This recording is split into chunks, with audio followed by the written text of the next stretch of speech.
Nargile tarafı girmesin sana da.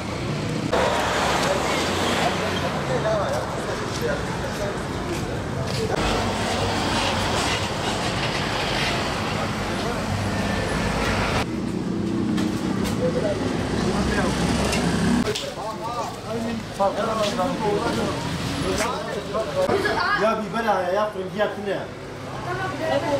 Evet.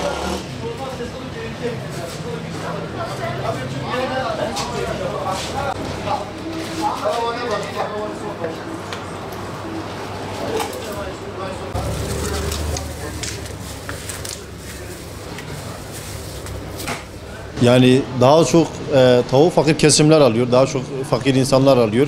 Tabii o da artık tavuk da zengin insanların yemeği oldu artık. Yani kırmızı et gibi yarışıyor beyaz et. Yani son zamanlarda artık millet tavuk alamıyor. Geçen sene oranla %150-200'lük bir zam artışı var, zam oranı var. Ve geçen seneye nazaran ben günde 400-500 kilo tavuk satarken bu sene tavuk satışım 50 kilo 100 kilo civarına düşmüş. Millet artık tavuğu alamıyor yani. Yani bu zamlar milleti çok zor duruma koyuyor. Yani gerçekten insanlar zor durumda kalıyor. Tabii soran oluyor yani neden bu artış yani ne artmış, tavuk yemleri mi artmış, ne gibi bir zamlar olmuş, neden bu tavukların fiyatı bu şekil çok zamlı diye. Tabii biz tavuk yemine bakarken %10, %20 bir zam artışı oluyor ama tavuğa bakarken %150'lik bir zam artışının olduğunu görebiliyoruz yani. Tabii bu sürekli peyderpey ayda bir 15 günde bir bu tavuk zamları değişiyor. Gittikçe artıyor yani bunun önüne geçilebilmesi lazım artık. Bunun önüne bir şeylerin koyulması lazım çünkü millet artık tavuk yiyemiyor. Yani sözde tavuk fakir insanların, fakir kesimin yemeğiydi ama şu an o şey kalmadı yani artık zengin kesim dahi alamıyor. Bir tane tavuğu alıyor, bir tane tavuk 200-250 lira para tutuyor. Millet zorlanıyor yani bu tavuğu alırken. Bazı kesit parça tavuk var 200 liraya kadar gidiyor kilosu yani.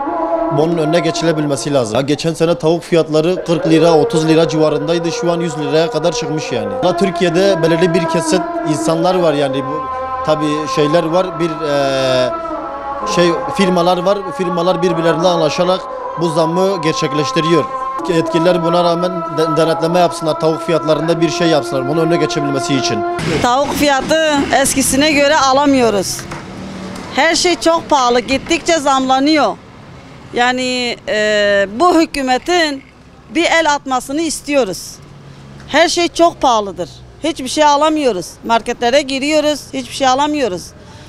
Yani eskiden senede bir zam geliyordu, şimdi günlüktür. Tavuk fiyatı ancak 30 lira, 50 lira ama şimdi 100 milyona alamıyoruz.